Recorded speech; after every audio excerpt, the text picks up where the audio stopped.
que voy a centrarme el día de hoy es hacer primero una visión panorámica de la difícil situación que viven los medios impresos y parte de la radio en México, no la televisión, para luego dar una explicación de por qué la situación es tan difícil y cerrar con algunas reflexiones sobre las posibles soluciones.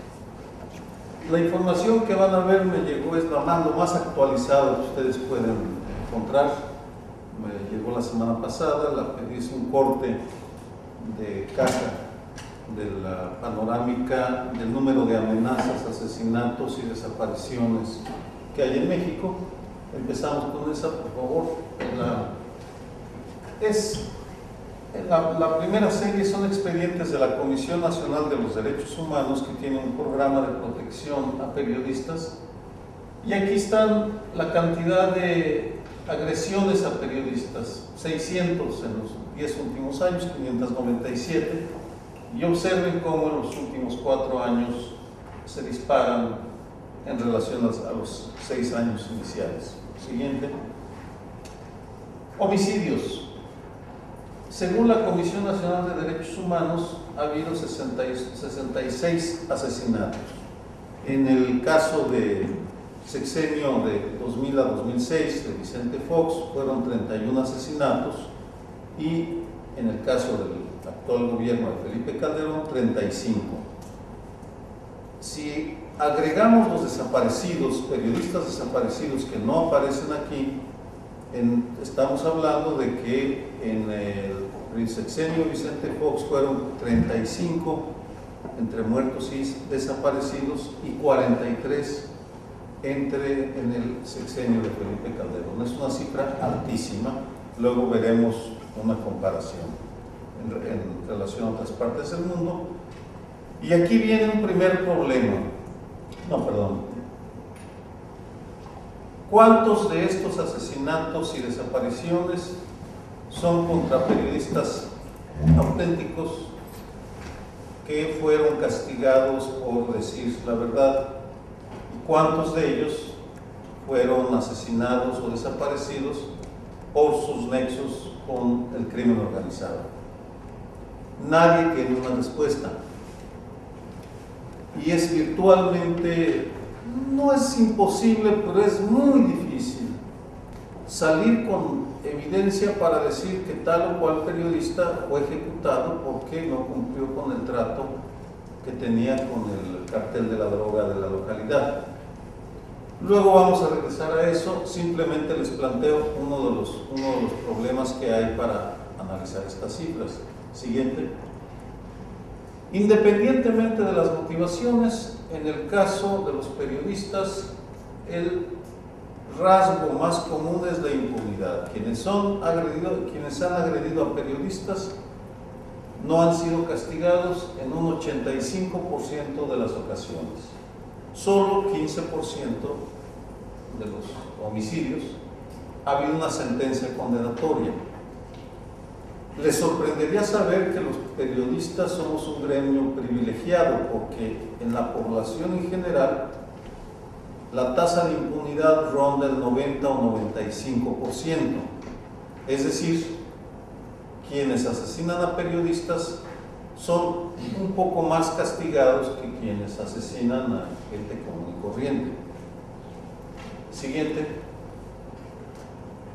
Estas son las entidades de homicidios. Y observamos que es Chihuahua y Tamaulipas en la frontera con Estados Unidos, Guerrero en el sur, Veracruz en el sur. Son los 66. Siguiente. ¿Perdón? En Chihuahua. Desapariciones creo que tendríamos que sumar homicidios con desapariciones, porque hay indicios de que la mayoría de los desaparecidos ya fueron ejecutados, pero no hay certidumbre. Por tanto, siguen en la categoría de desaparecidos. Y observen una vez más cómo en los últimos años se han disparado 10 entre el 2006 y el 2010 son los desaparecidos. Es es clarísima la tendencia cómo se ha disparado el número de periodistas muertos. Siguiente. Los atentados son ametrallamientos, granadas contra medios de comunicación impresos, a eso se refiere esto de estos atentados, coches bomba, bazucazos, agresiones directas contra las instalaciones. No necesariamente hubo muertos en esos casos, simplemente hubo ataques directos. Es como si en las oficinas del periódico pusieran un coche bomba frente, vamos, ese es el equivalente. Siguiente. Perdona, en 2010 se dispararon, ¿no? O sea, sí. 10. ¿Regresamos? Porque habrá... Vamos a ver el 2010 qué pasa, después cuando analice un poco la guerra del narco en relación, para enmarcar estas cifras, pero sí, es correcto, en el 2010 se ha disparado la violencia en contra de los periodistas. ¿Y en lo que llevamos de año 12? Sí. Bueno, lo que llevamos, en los primeros 15 días del año ya hubo 507 ejecuciones de personas en la guerra del narco. Hasta el día 15, supongo que ahora ya debe estar en el doble o un poco más. Vamos, estas cifras muestran, México es un país en guerra en algunas partes, no en todo el territorio. Es imposible asegurar que todo el territorio sea un campo de batalla, pero sí hay estados en los que claramente la violencia se ha desatado. Regresaré a eso un poco más tarde. Siguiente. Este es el mapa, no se alcanza a distinguir por los colores, pasemos lo mejor, si gustan luego regresamos. Este cuadro, esta pastel es particularmente importante. Observen que el 75% de las agresiones es contra medios escritos y el 10% contra radio. Solo el 8% es contra estaciones de televisión y el 6% contra internet, pero quiere decir que el principal número de las 597 agresiones a periodistas registrados son en contra de medios impresos. Es bien importante este punto para la argumentación que voy a hacer después. Siguiente. Veamos una comparación. ¿Dónde está México en el mundo? Pues estamos bastante mal ubicados. Se observan, estamos en una categoría de países particularmente peligrosos y con una tendencia que sigue, porque de la posición 11 en el 2009 brincó a la posición 9 en el 2010.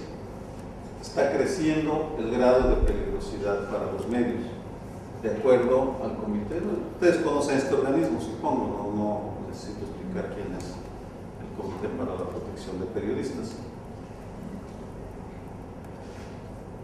Luego se entenderá la importancia de esta tabla, la distancia entre los salarios de los reporteros. En la Ciudad de México, entre 500 y 1,000 euros, en el interior de la República, entre 216 y 360 euros. Estamos hablando de un diferencial altísimo. Y es otra idea que quisiera dejarles sembrada en este momento. Hay dos tipos de periodistas, los que estamos en la Ciudad de México y unas cuantas ciudades y el resto. Y son dos realidades que nada tienen que ver una con la otra. En la Ciudad de México, si regresáramos en la distribución por estados, de los 66 muertos y 12 de los 80 muertos y desaparecidos, solo 2 son de la Ciudad de México. El resto son de otras partes del país. Siguiente. Libertad de prensa. Estamos abajo de Marruecos, igual que Singapur, más arriba que Corea del Norte, cual no está mal, y arriba de Eritrea, pero el lugar en el cual estamos clasificados es, de acuerdo a Reporteros Sin Fronteras, es bastante bajo. ¿Verdad? Ser periodista en México es estar en una situación complicada, sobre todo si es de medios impresos, de algunos medios impresos. Siguiente. Y este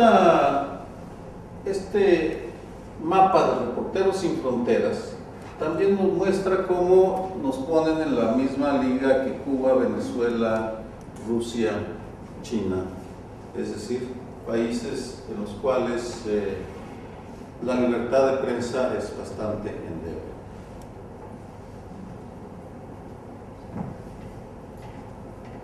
Esta es la primera parte de la presentación. No sé si es pura información, ahora voy a analizarla. Quisiera si hay alguna pregunta sobre la información antes de pasar a darles un marco explicativo de cómo fue que llegamos a esto, qué pasó y qué podemos hacer para salir de una situación tan preocupante.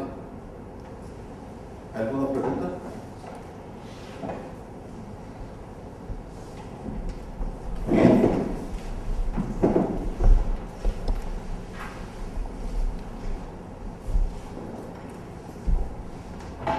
Primera tesis para entender estos cuadros.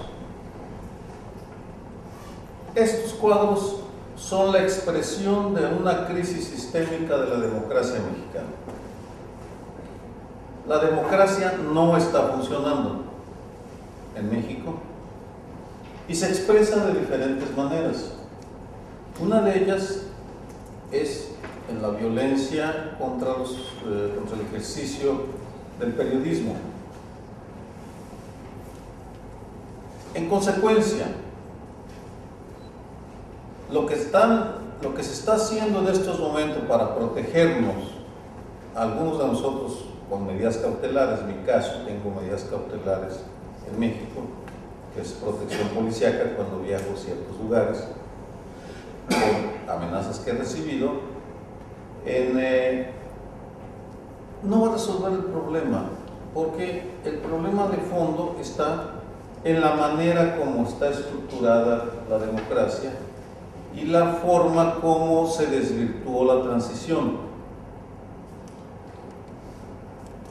Lo que estamos viendo con esta violencia es la consecuencia de un nuevo sistema político, económico y coercitivo, porque el México del 2011 no tiene nada que ver con el México del siglo XX. Voy a dar un rápido recorrido por la historia de la prensa mexicana durante el siglo XX para ir ilustrando diferentes aspectos que les permitan entender el papel que ha jugado la prensa escrita sobre todo. No voy a tener tiempo para dedicar a hablar de la radio, pero sobre todo la prensa escrita. Porque una vez que se entienda, va a ser más fácil llegar al presente. El viejo régimen, el autoritarismo mexicano, por supuesto que controlaba los medios de comunicación y a los periodistas. He trabajado en los archivos de la policía política, y ese fue el tema de la charola, y tengo la evidencia para asegurar que a los periodistas y los intelectuales, o los periodistas y los intelectuales eran de los más vigilados por la policía política. Eran espiados, seguidos, y había reglas que uno conocía. Yo empecé a escribir en el 71, en el auge del autoritarismo, por tanto, uno ya sabía que existía una dependencia, una Secretaría de Gobernación, que así se llamaba, que era la que se encargaba de medir qué periodistas se portaban mal. ¿Y qué era portarse mal? Pues hablar, denunciar la corrupción, criticar al presidente, criticar al ejército, o hablar mal de México, de la nación. Un estado autoritario que estoy seguro algunos de ustedes han leído sobre, muy parecido al español, por cierto, muy parecido al régimen político español.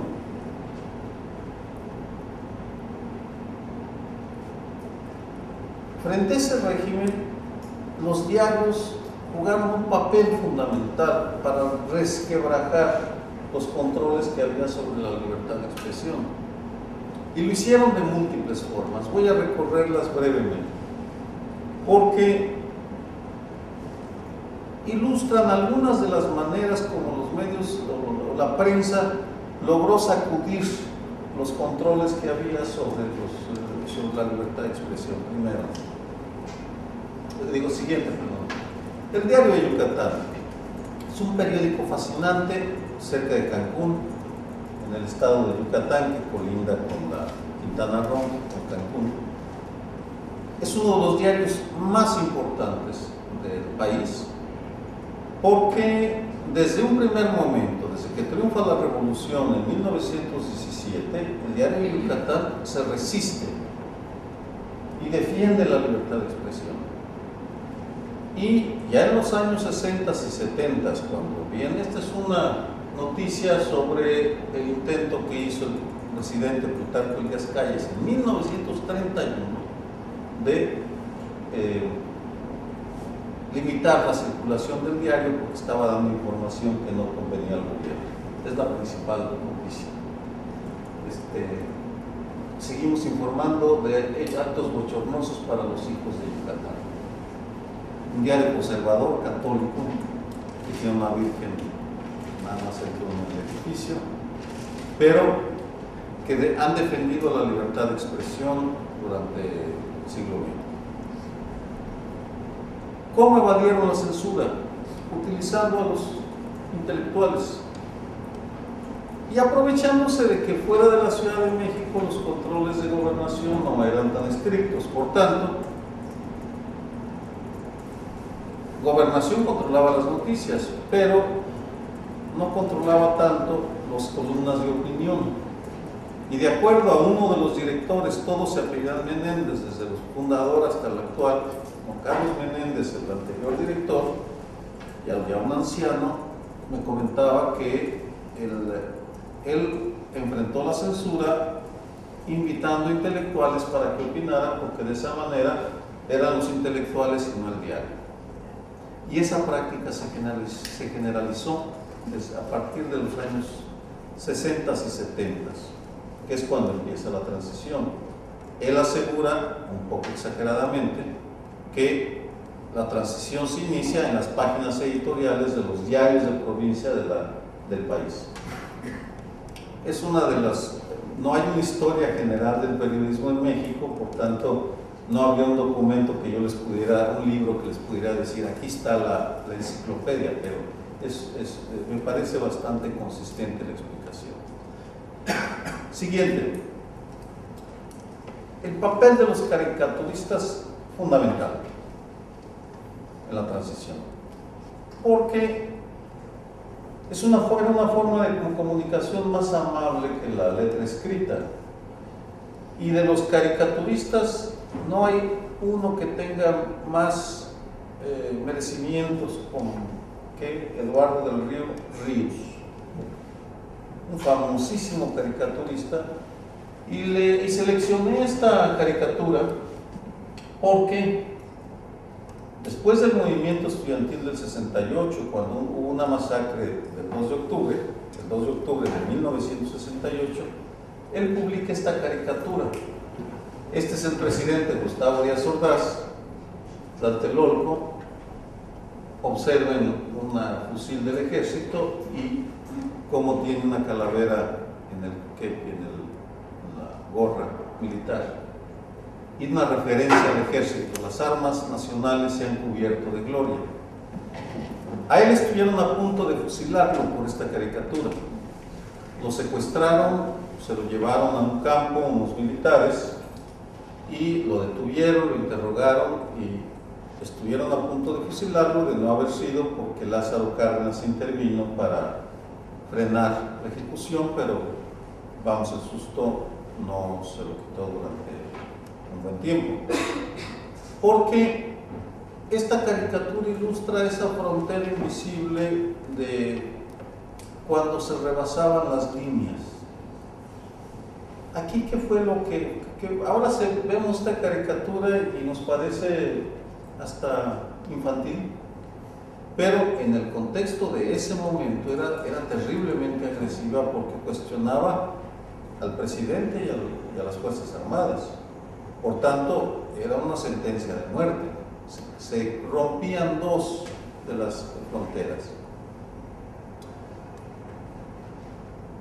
Habría otros periódicos que jugaron un papel importante, pero tuve un problema técnico y no alcancé a meter una ilustración de La Jornada, un periódico que nace en 1984 y que juega un papel importantísimo en el fortalecimiento de la izquierda en la capital y en el nacimiento de la sociedad civil después del temblor de 1985, porque lo que hace La Jornada es, después de ese temblor en el cual mueren 5,000, 10,000, el número no está todavía determinado,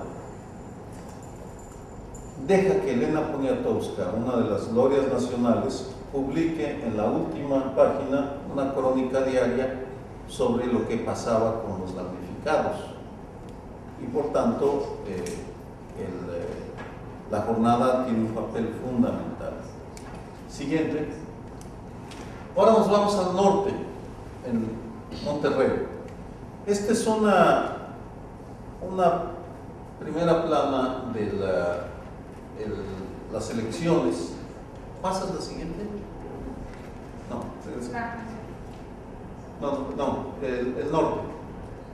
Es que ahí se equivocaron y no está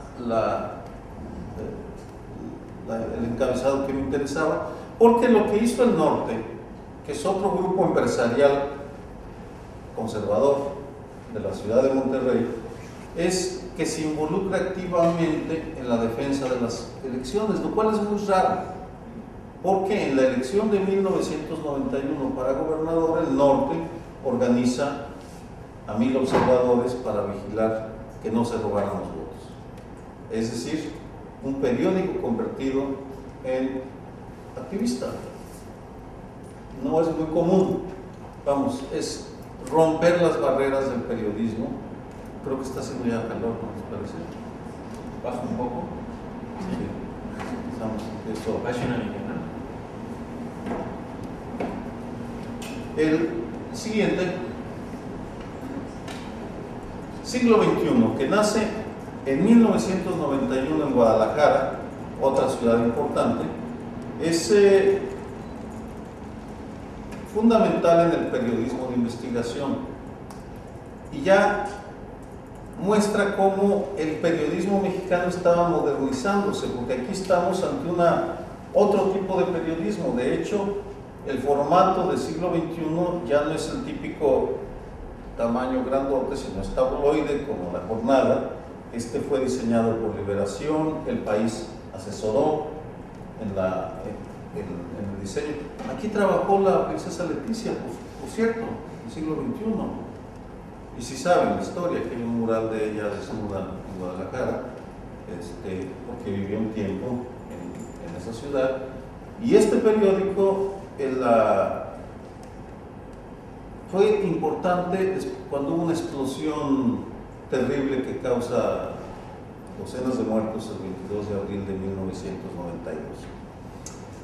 En otras palabras, este es un rapidísimo recuento que me permite llegar a una conclusión. La transición en México avanza en la medida en que los medios de comunicación, los intelectuales y la sociedad se unen en torno a causas. Y podría demostrárselos con un caso tras caso, ejemplo tras ejemplo, de cómo una vez que un medio impreso tomaba una causa que era compartida por los intelectuales y servía para dar impulso a las movilizaciones ciudadanas, protestas en las calles, generalmente se avanzaba. Y avanzamos y llegamos a los 90s, en donde el diario Reforma, que se funda en 1993, hace uno de los grandes hallazgos cuando identifica a un represor a caballo en que era funcionario, que tenía una empresa que daba servicios al gobierno mexicano. Luego este personaje es condenado en España, en fin, hay toda una historia, pero el periodismo de investigación de Reforma, que es donde yo ahora escribo, aclaro, estuve entre los diarios que he estado, fui uno de los fundadores de La Jornada, de donde salí en el 96, y pasé a La Reforma, donde escribo actualmente. Creo que en estos momentos, entre los diarios de la Ciudad de México, ninguno ejemplifica todas las virtudes del periodismo de investigación y pluralidad como Reforma. Y los dueños son muy conservadores. Sin embargo, sienten tener el compromiso con la verdad.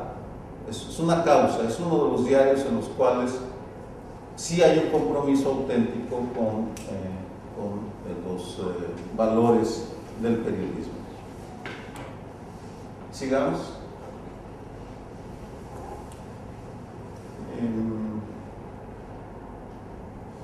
Un poco más adelante a ver si encontramos. No, aquí dejémoslo. Regresa un poco. Bien. Uno anterior, ¿sí? Ahora bien, en la primera década del siglo XXI, como vimos, inicia la violencia contra los medios. ¿Qué pasó?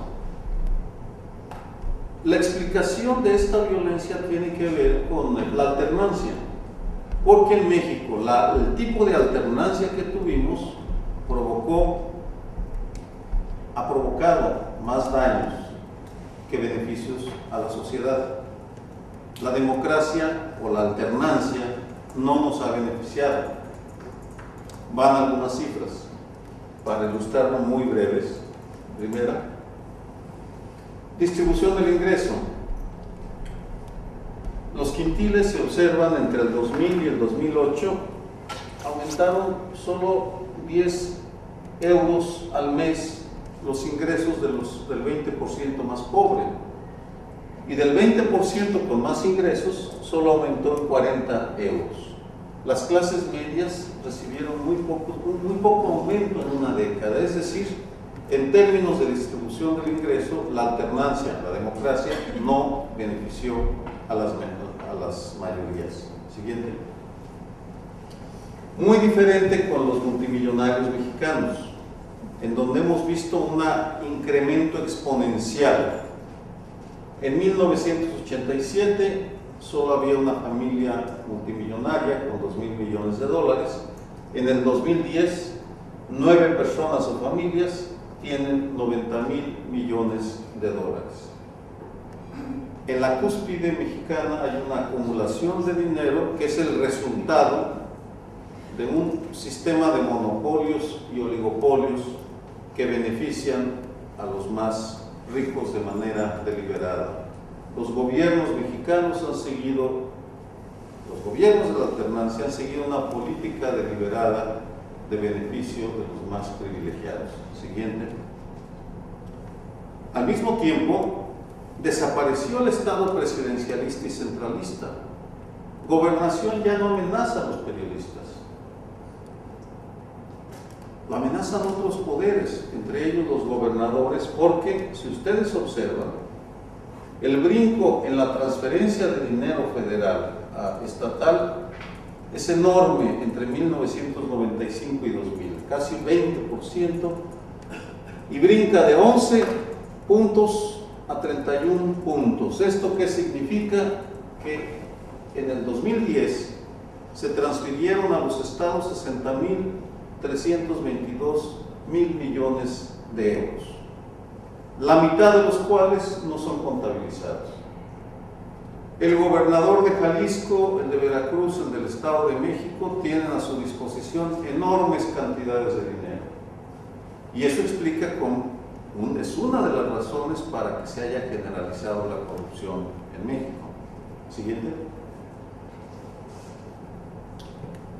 La corrupción, por cierto, se ha incrementado en el país, en México. Hemos caído 40 lugares. Estamos En los últimos 10 años pasamos del lugar 58 al lugar 99 aproximadamente. Es decir, somos un país con mayor tolerancia a la corrupción. Y los partidos políticos no están representando a la ciudadanía porque han sido también corrompidos por el exceso de dinero que reciben. Si ustedes observan, en los partidos políticos recibieron entre el 2000 y el 2009 3.732 millones de euros. Esto es una cantidad enorme que ha llevado a una corrupción que incluye una relación corrupta con los medios de comunicación.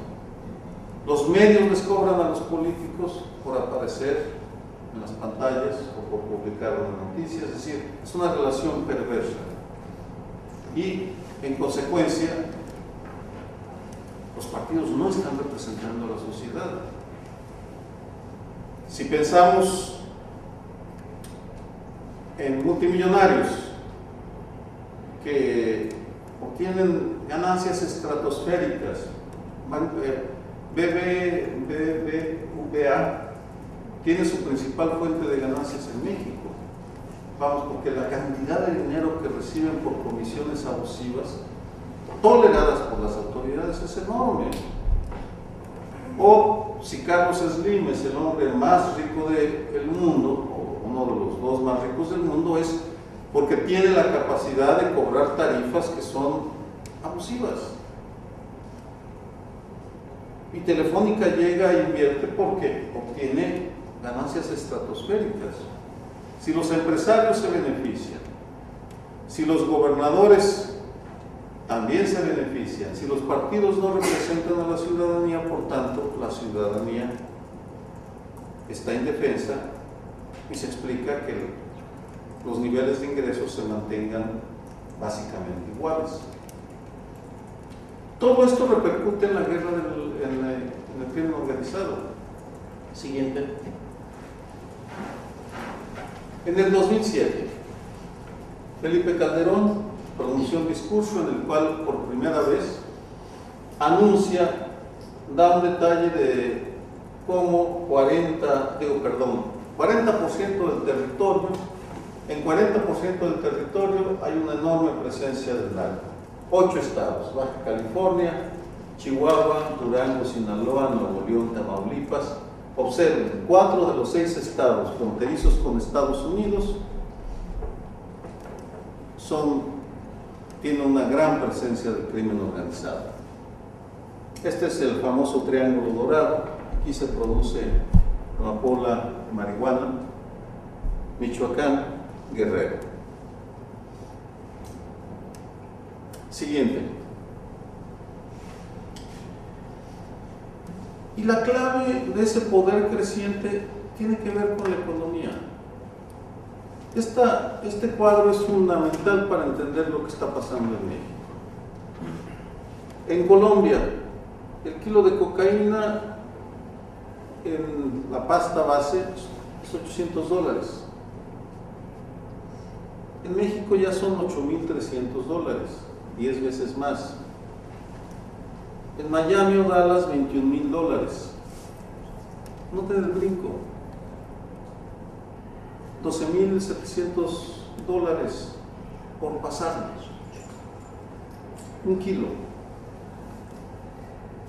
Es una cantidad enorme de dinero. Un kilo ustedes se lo ponen en las bolsas, lo distribuyen o se lo tragan en bolsitas o hacen 1000 cosas para pasarlo. Porque son 12,000. Y si ustedes recuerdan lo que gana una familia pobre al mes, pues se entiende que hay una correlación directa entre pobreza y auge del crimen organizado. No hay empleos, los empleos están mal pagados, pagamos impuestos excesivos, pagamos impuestos, pagamos un sobreprecio por el teléfono celular, por la luz, por tantas cosas. Lógico que tengamos como una de las pocas alternativas el crimen organizado, que además tiene mucho dinero. ¿Cuánto? Nadie lo sabe. Siguiente. Frente a esta situación, ¿qué es lo que están haciendo los medios de comunicación? Una vez más, están dando la batalla, informando. A un costo altísimo. Esta revista Z es una revista legendaria porque es una revista de denuncia que está en Baja California, Tijuana, que está en la punta, la frontera con Estados Unidos, en donde hay el mayor número de cruces de personas en el mundo, en una frontera. 200 millones de personas cruzan cada año por esa frontera, van y vienen. Es un espectáculo fascinante, la frontera. Ahí se funda Z. Y Z se dedica a denunciar la presencia del cartel de los Arellanos Félix. CAF es cartel de los Arellanos Félix. Entonces, su director, que murió hace 2 años, Jesús Blanco Ornelas, lo atentaron contra su vida varias veces. Al final tenía protección de 22 soldados de manera permanente. Se trasladaba de su casa a la oficina. Nunca salía a ningún lado. Porque él era el ejemplo de que permanentemente estaba dando información sobre lo que estaba haciendo el cartel de los Arellanos Félix. Y seleccioné esta portada que a ustedes no les dice nada, pero tiene una historia muy curiosa. Las caras que aparecen ahí disimuladas son los nuevos líderes del cartel. Los acababan de nombrar en el 2008, mayo del 2008, y entonces el cartel mandó comprar todos los ejemplares de Z.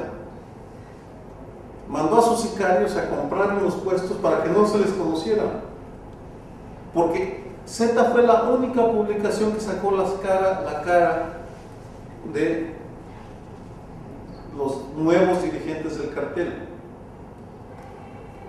Lógicamente, esta portada explica por qué la prensa escrita ha pagado el costo en vidas.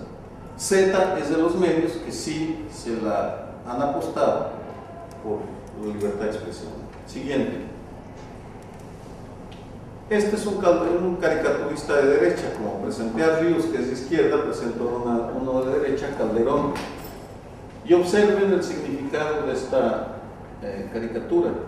De una urna sale, este es del 2009, de una urna sale un AK-47, no sé si identifiquen las armas, los cuernos de chivo, Kalashnikov, ruso, sí. En fin, ruso, y ahora se hacen todos Kalashnikov, o AK-47 o cuerno de chivo, como se le conoce en México popularmente. Siguiente. Proceso, otra revista con base en la Ciudad de México que está haciendo un trabajo de información permanente de las actividades del narco. Y Julio Scherer, el director, fundador, entrevista a Mayo Zambada, que es uno de los grandes capos del narcotráfico. No sé si tenga una clase de periodismo, pero esta crónica entrevista vale la pena que la lean. Porque lo que el Mayo Zambada dice, entre otras cosas, es: el gobierno me podrá matar a mí, pero nosotros somos el resultado de la pobreza y la corrupción, y por tanto, si me matan a mí, llegarán otros y otros, porque el problema es estructural. Una clase de realismo político que da en esa entrevista. Julio Scherer fue acusado de todo. Esto fue en algún lugar de México, no se sabe. Valdría la pena que la revisaran en alguna clase de periodismo. Yo me hubiera gustado enviárselas y discutirla, pero pensé que no había el tiempo. Siguiente. Bien. Reforma. Observen la disparidad del diario Reforma. El número de muertos, el 2010, 11.583, y el gobierno federal, 15.273. Ahora bien, Reforma fue el primer diario que en el 2007 empezó a contar el número de muertos. El gobierno federal lo empezó a hacer hasta el 2009. No sé si se dan cuenta de la importancia que esto tiene, es decir, un medio independiente que tiene un grupo de investigadores secreto en una localidad oculta. Quienes investigan el crimen organizado en Reforma, nadie los conoce. Y firman Reforma Estado, para que no se les identifique. Se pone a investigar porque el gobierno federal no investiga hasta el 2009, cuando ya es un escándalo el número de muertos. Como podrán ver, vamos, simplemente no es una sangría. Y si observan el brinco, a quien me preguntó del 2010, sí, huyó. Noten el brinco del 2009 al 2010. En cualquiera de las dos mediciones se dispara. Así como en el 2011 esperamos que vaya a ser un año sangriento, y en el 2012 también, porque va a haber elecciones presidenciales. Siguiente. Creo que ya. Televisión. Estos somos los de primer plano. Como verán, ahí estoy yo muy sonriente.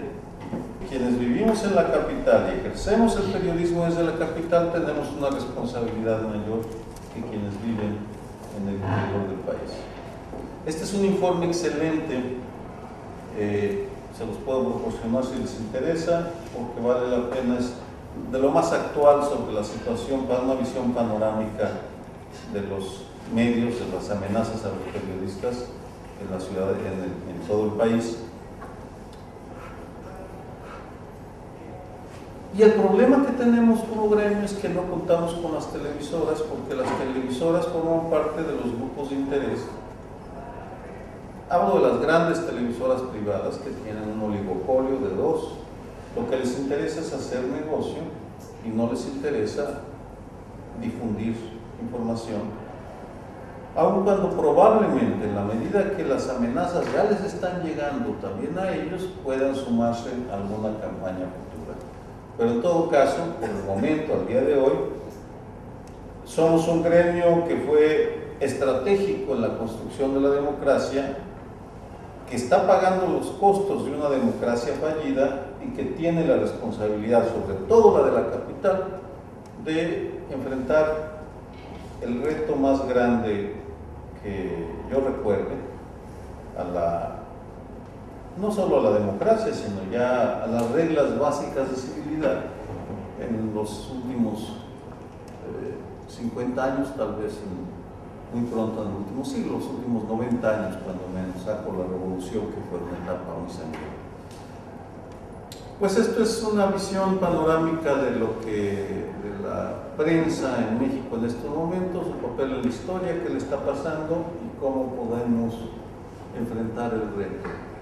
Y por supuesto, una de las maneras pues es difundiendo en el exterior lo que está sucediendo en mi país para que haya una mejor comprensión del difícil momento que vive los medios del periodismo en México. Muchas gracias, Sergio. Bueno, esa es la intervención. Si hay alguna pregunta, alguien que quiera opinar, preguntar, pedir ampliación, es un buen momento para hacerlo.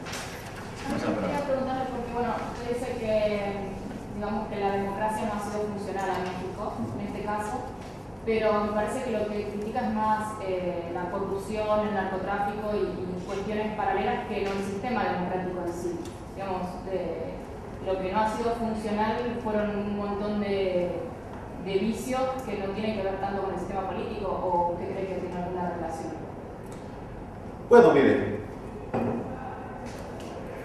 primero estoy refiriéndome a las instituciones, luego hablo de las elecciones. Primero, las instituciones que hacen funcionar la democracia, las claves, partidos políticos, Congreso, Poder Judicial, no están funcionando para beneficiar a las mayorías.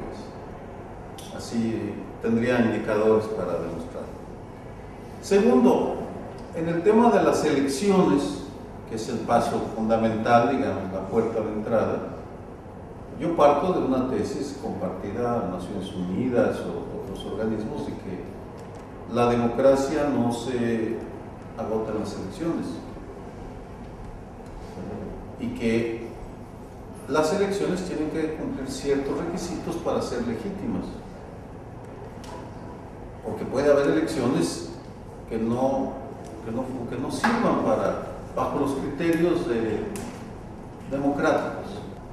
A raíz de informes como los que les presenté del año pasado, que fueron diferentes organismos, artículo 19, Comité para la Protección de Periodistas, Reporteros Sin Fronteras, Human Rights Watch, es decir, Amnistía Internacional, crean un programa de protección de periodistas parecido al colombiano, pero es para periodistas amenazados, que incluye medidas cautelares dictadas por una comisión mixta en la cual participa el gremio, en fin. Está bien, eso funciona porque permite proteger algunos casos, pero el ejercicio cotidiano del periodismo se ve limitado en algunas regiones, no en el Distrito Federal. Si ustedes van al Distrito Federal, ahí es un paraíso para el periodismo, podemos decir, investigar, pero fuera de la Ciudad de México la situación cambia y es ahí donde se tiene que comportar el periodista con las reglas del viejo sistema, agravadas porque ya no es solo el Estado, sino que también es, el Estado central. Son los poderes locales que ya sabe uno que si menciona un nombre, que es una de las claves, no se puede mencionar nombres, o no se debe. En un reportaje o una columna se puede hablar del crimen organizado, del cartel de los Zetas, pero no se puede decir el líder de los Zetas de la tierra es fulano de tal. Eso, ahí ya se rompe una de las reglas no escritas. Y frente a eso es muy difícil que el Estado. Aquí hay dos programas, uno de gobernación, hay varios: Gobernación, Procuraduría de la República y Comisión Nacional de los Derechos Humanos. Tienen programas en ese sentido, pero no están funcionando por el número de muertos que tenemos, el número de agresiones, simplemente no están logrando frenar la ofensiva. ¿Y cuál es la reacción? No publicar. Hay medios que simplemente ya no informan sobre los asesinatos, o dicen 2 muertos en un incidente, punto, sin dar nombre, lugar, detalles, porque eso ya se sabe que puede. Les cuento una anécdota. En Reynosa, Tamaulipas, al norte de la frontera, un amigo de muchos años que murió ya, periodista y defensor de derechos humanos, él tenía contratado un programa de radio, pagaba, tenía 3 horas cada día. Un día, y me lo comentó luego muy asustado, dice: el jefe de policía que acaban de nombrar en Reynosa depende del capo local que se llama tal. Dio la noticia. Cuando salió el programa a las 3 de la tarde para irse a comer, lo estaban esperando. Los sicarios le dicen: súbase porque don fulano de tal quiere hablar con usted. Él ya se conocían, llega, se pasa y le dice: oiga, Arturo, así se llamaba Arturo Solís, yo conozco a tu familia, te conozco de niño, te tengo mucho aprecio, pero pues hay cosas que no se deben decir, ¿entiendes? No, pues sí, don fulano, lo entiendo. Y le dije: bueno, ¿qué decir? Ya no volví a mencionar nombres, porque sabía que no me servía de nada hablarle a la Procuraduría o a la Gobernación, no me iban a defender. Porque incluso los casos más extremos, que es el de Jesús Blanco Ornelas, 22 soldados permanentemente rodeándolo a uno, pues no es grato. Si ya 3 es una pesadilla, 22, me imagino que no se puede vivir, vamos, con 22 soldados permanentes, rodeando en círculos de seguridad su casa y su oficina. Hablo de los casos extremos, no la capital.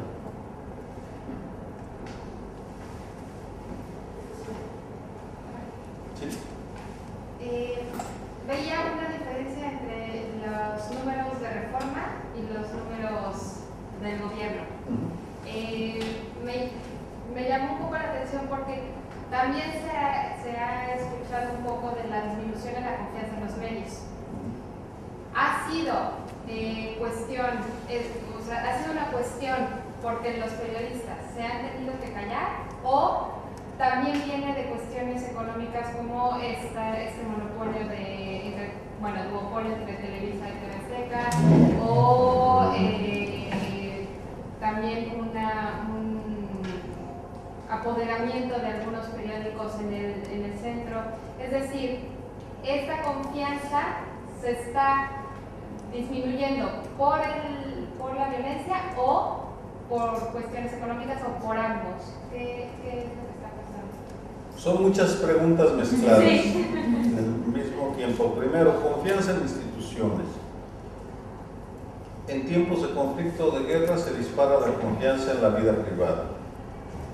Por tanto, el 97% confía en la... tomo encuesta mundial de valores como referente. 97% confía en su familia, luego cae a 80% las iglesias, más o menos por allá anda, ¿no? Abajo, 24% confían, solo 24% confían en los partidos, el Congreso y la policía. 24, 25 y 26 son los que están más abajo. En los medios confía aproximadamente la mitad de la población. Ahora, pasemos a los medios, desagregarlos. Los medios impresos lo ven una minoría de la población.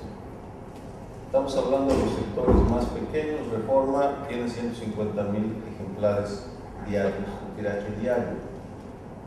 Somos un país de 110, 115 millones de habitantes. Es ridículo. Es un periódico de la Ciudad de México. No es un periódico nacional, no hay periódicos nacionales. La gente se informa en radio y televisión, televisión y radio. En televisión, controlado por el duopolio, Televisa y TV Azteca, la mayoría de la noticia pues no son para entretener, es el modelo Berlusconi. No solo de él, es un modelo que no está pensado para educar. Y los pocos paneles de opinión que tienen en la barra de la noche, 10:30, 11 de la noche, andan sobre entre 3 y 5 puntos de rating, cuando una telenovela puede llegar a 25 puntos de rating. Primer Plano tiene en promedio entre unos 5 y 2% de rating. ¿Cuál es la influencia que tiene el Primer Plano? Es el sector al que llega, socioeconómico. ¿A qué voy con esto? Que estamos hablando de que la información de calidad es consumida por una minoría de los mexicanos. Alrededor del 20% solo se interesan en la política y por tanto son los usuarios de internet, revistas, periódicos. Es un segmento pequeño, no es la mayoría. En consecuencia, la pregunta de si crece la desconfianza en los medios, pues yo le diría sí y no. Depende para qué. La televisión es el principal mecanismo de socialización y de información para la mayoría de los mexicanos. Esa es la verdad. Y ellos ni confían ni desconfían, no les interesa la vida pública. Les interesan otras cosas, la telenovela, el fútbol y sobrevivir. Punto, nada más. La disparidad en el número de muertos tiene que ver con la metodología. Porque el Grupo Reforma lo que hace es contabilizar aquella información que verificó y que llega a su red, sea la web, sea los 3 diarios que tiene, en fin, o la edición digital, publicada o no publicada. Cuando en el 2009 el gobierno decidió finalmente crear una unidad para contar a los ejecutados,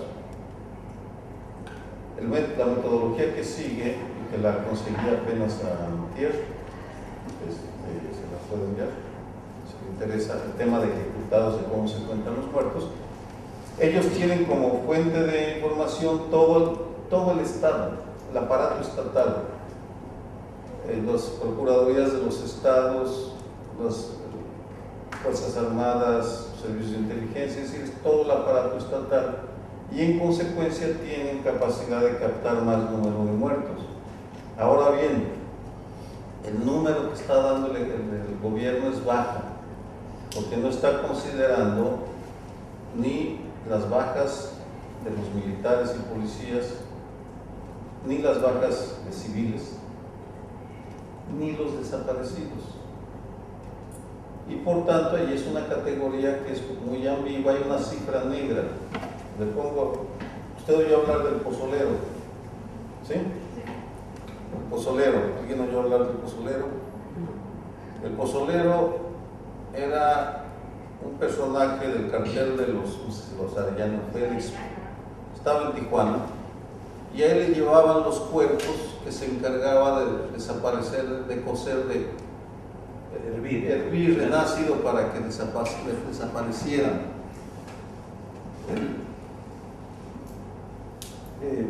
Deshizo 300 cuerpos, eso dijo. Los 300 cuerpos que el pozolero asegura haber destruido, ¿se contabilizan o no se contabilizan? ¿Quiénes eran? Porque el fenómeno de las desapariciones no es reportado, vamos, en la cultura de la violencia. Si quienes somos víctimas de robos a nuestras casas o asaltos no denunciamos porque ya sabemos que no va a pasar absolutamente nada, la madre al que le desaparece un hijo dice: oye, ¿qué voy a que me maten a otro hijo o me maten a mí por andar denunciando? Entonces hay una cifra negra de muertes que no están registradas. Que ya sacan en memorias históricas. Si es que saben. Pero en todo caso, la diferencia en metodología se explica por ese motivo. Reforma empezó primero y sí tiene una estimación más baja porque solo cuenta lo que puede y no es todo. El gobierno federal sí tiene una red con presencia en todo el país, entonces, pero solo dice, bueno, incluimos muertos en cárceles siempre y cuando tengan relación. Lo cual tiene sentido, vamos, y solo son muertos de la delincuencia organizada. No son los demás. Sí, respondí. Sí. Hay una cosa Es como nada más que pienso que lo que está pasando ahora con los periodistas, con el peligro que están pasando, que no sé, que al principio ha de haber sido muy duro darse cuenta que entre los propios compañeros había comprados o había infiltrados del mismo narco, y entonces empezó a difundirse toda esta información. Pero ahora es que es como si, bueno, es como un problema cerrado, porque ahora esta difusión de los periodistas corruptos está haciendo que se satanicen muchos, o sea, que la gente diga, de por sí, como dice usted, no hay solidaridad hacia la prensa porque no hay mucha, o sea, pues mucha gente no leemos o lo que sea. Es muy fácil decir, como muchas cosas pasan en México, se le echa la culpa al narco, al guerrillero de los problemas, Entonces es muy fácil decir, ahora todos en el mismo costal y son corruptos, ¿no?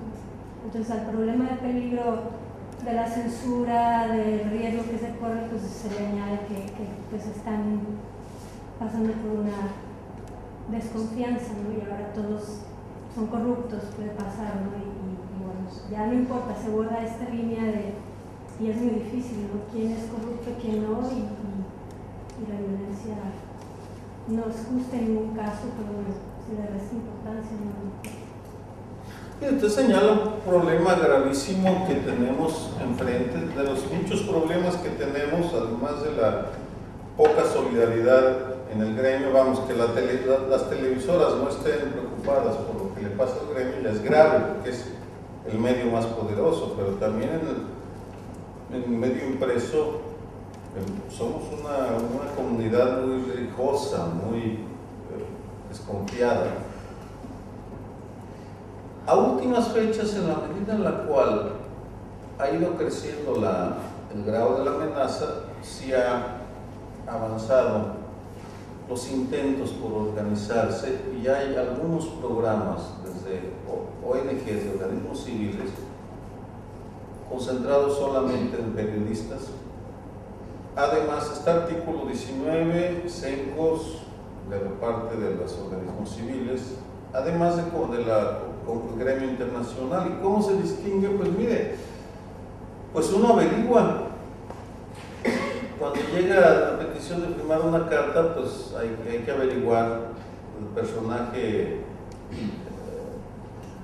golpeado, intimidado, qué historial tiene, y pues con esa base decidir, porque tampoco la solidaridad a cualquiera que se exhiba como periodista puede darse, porque sí hay corrupción y sí hay complicidad con el narco de algunos colegas, vamos, eso no lo podemos negar, sería absurdo desconocerlo, pero de ahí que regreso al punto de una de las tesis centrales.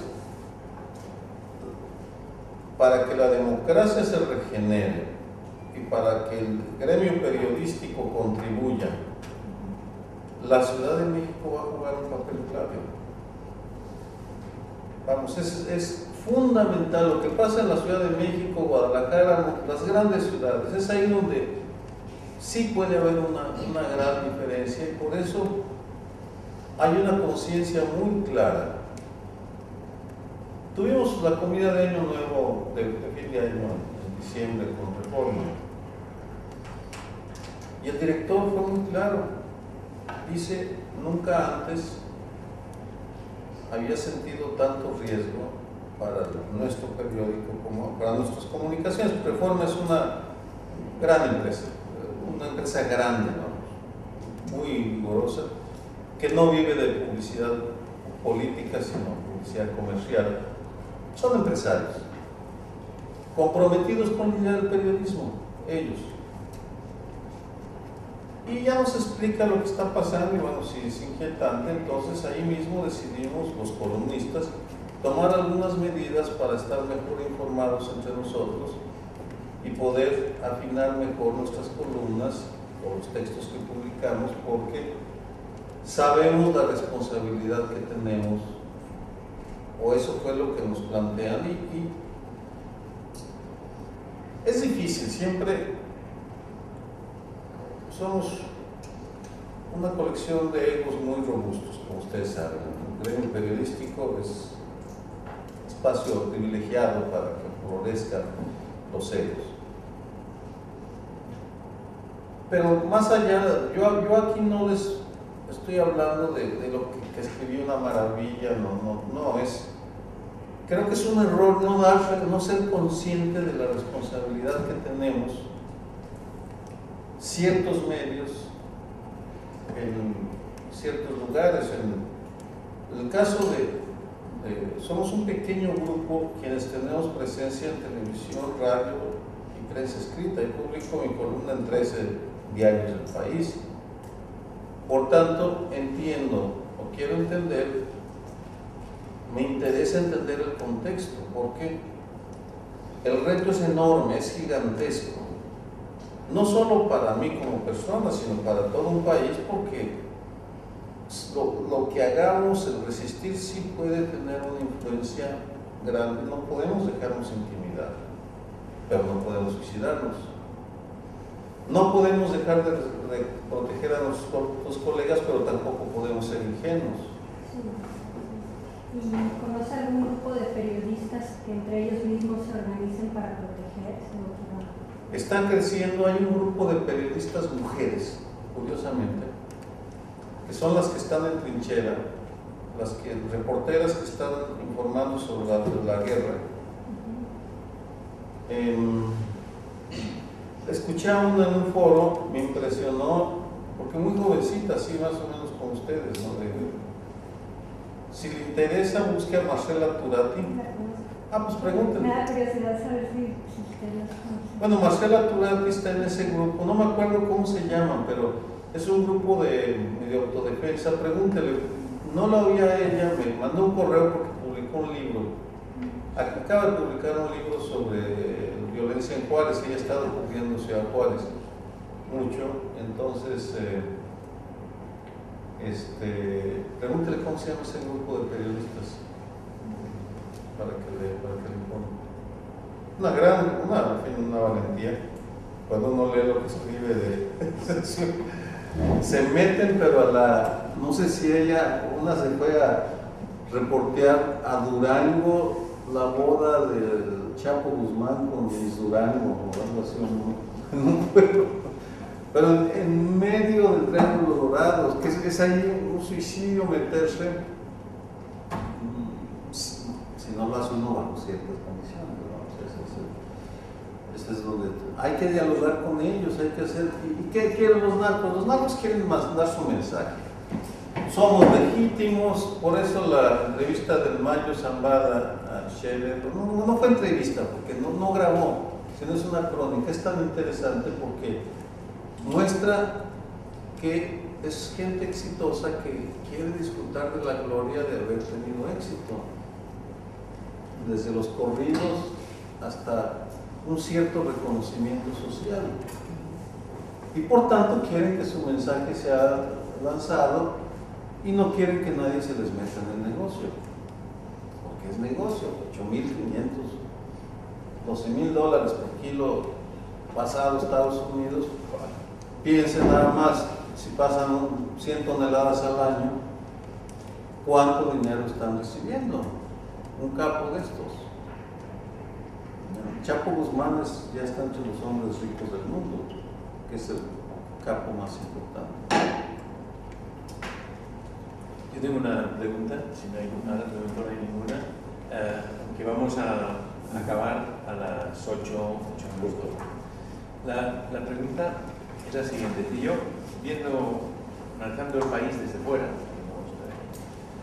yo creo que no soy el único, nos pareció que Calderón hacía un acto interesante de intentar aumentar la calidad de la democracia, intentando parar al narco, ¿no? Entonces, mi sorpresa ha sido fuerte cuando, hablando con gente del país, con mexicanos, me dicen, aquello fue un error brutal, porque en época del PRI, yo no sé si estos son del PRI, que había un equilibrio, el PRI tenía un cierto pacto con los narcos, las familias vivían todas en Jalisco y había unas rutas, pasaba a Estados Unidos y aquí no se mataba a nadie, efectivamente los narcos no mataban. Entonces la sensación es decir, bueno, ahora además probablemente habrá una alternancia en favor del PRI, está Peña Nieto, ¿no? Peña Nieto ya preparado para ser presidente.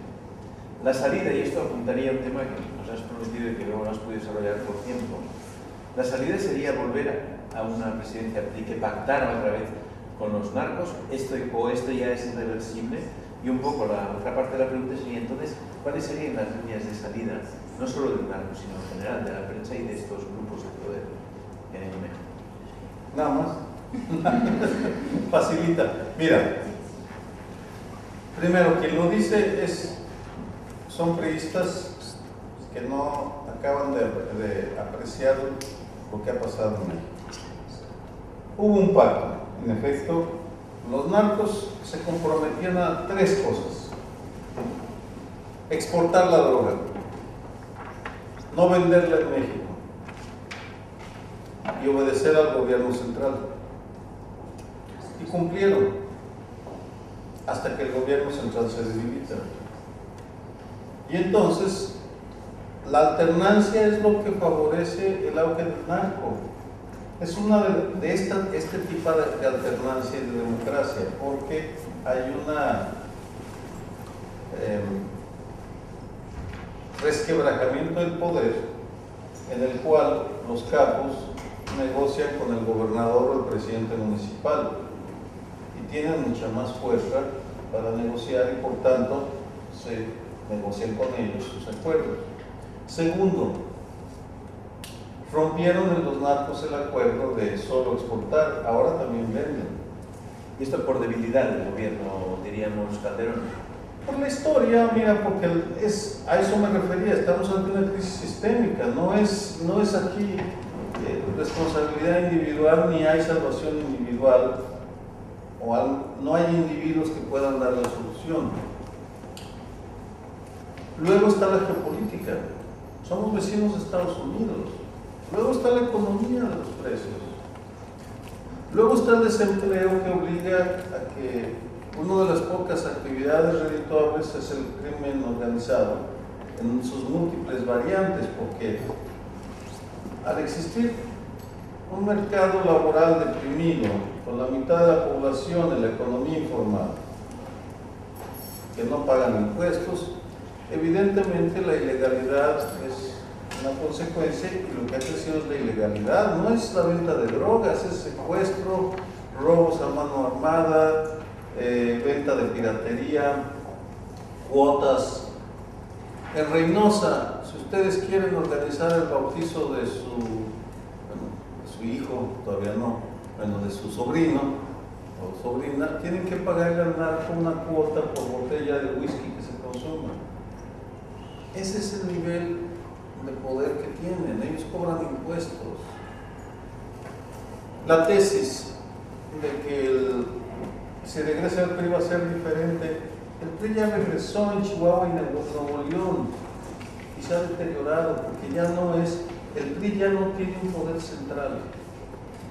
El PRI va a tener que gobernar con sus gobernadores, con Slim, los multimillonarios, con los capos, con el ejército, con los medios de comunicación, por tanto, es una falacia. La crítica a Calderón viene no de que se haya lanzado contra el crimen organizado, sino que lo hizo sin contar con información y con una estrategia integral, coherente, de mediano plazo para acabarlos.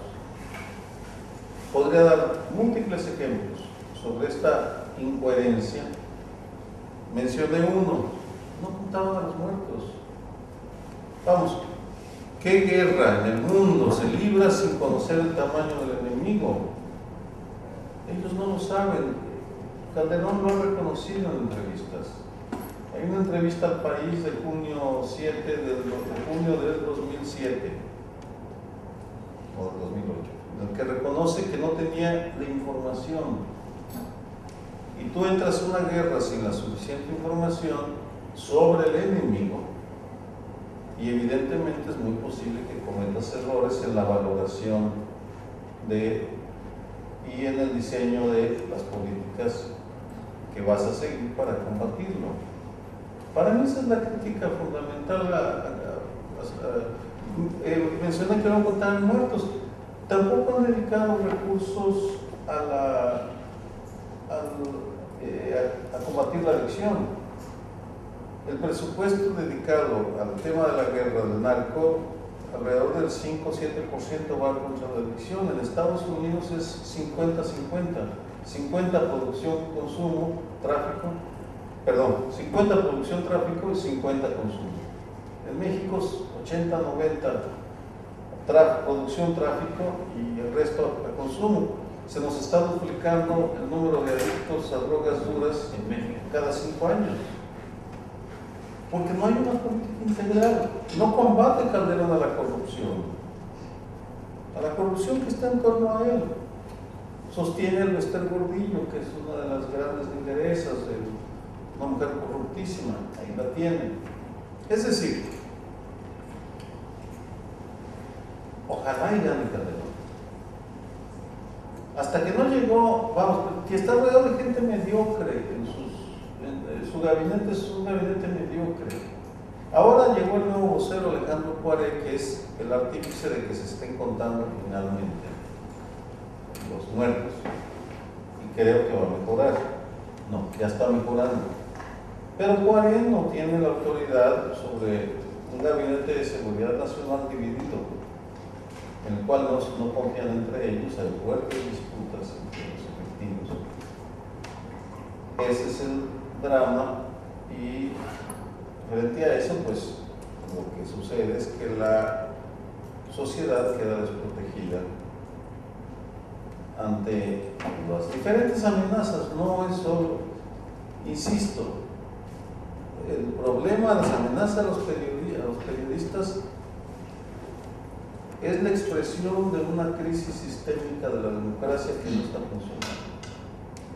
Y si regresa el PRI, bueno, habrá más corrupción o la misma, pero no veo que tengan la fórmula, porque la fórmula consiste en una reforma a profundidad que afectaría tantos intereses que mejor no la hace. Es el drama que tienen esta clase política. Tuvo la posibilidad Fox de reducir en algo la fortaleza de los intereses creados, no lo hizo, y estamos pagando las consecuencias.